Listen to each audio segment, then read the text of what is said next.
ഇന്ന് പുലർച്ചെ 3:30-ക്കാണ് സംഭവം നടന്നത്.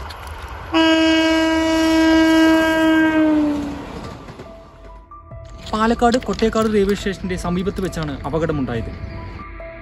പാലക്കാടിനും കോയമ്പത്തൂരിനും ഇടയിലുള്ള കൊട്ടേക്കാട് റെയിൽവേ സ്റ്റേഷന്റെ സമീപത്ത് വെച്ചാണ് കാട്ടാനയ്ക്ക് ട്രെയിൻ തട്ടി പരിക്കേറ്റത്.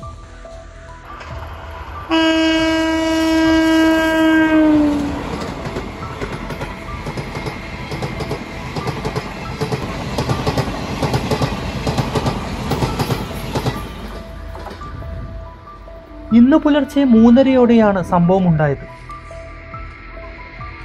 കൊട്ടേക്കാട് റെയിൽവേ സ്റ്റേഷന്റെ സമീപത്ത് വെച്ച് പാളം മുറിച്ചു കടക്കുന്നതിനിടയിലാണ് കാട്ടാനക്കൂട്ടത്തിലെ ഒരാനയ്ക്ക് കാലിന് പരിക്കേറ്റത്. പാലക്കാട് കോയമ്പത്തൂർ റൂട്ടിലെ ബി ലൈൻ ട്രാക്കിലാണ് അപകടമുണ്ടായത്.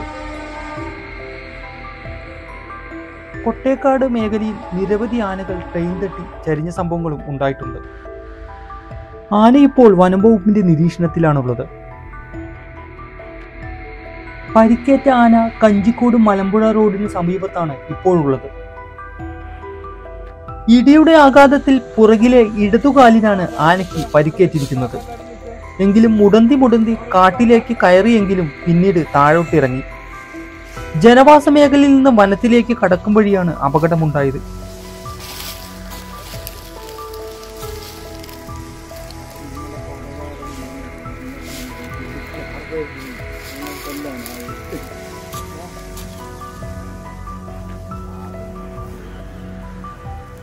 Yeah.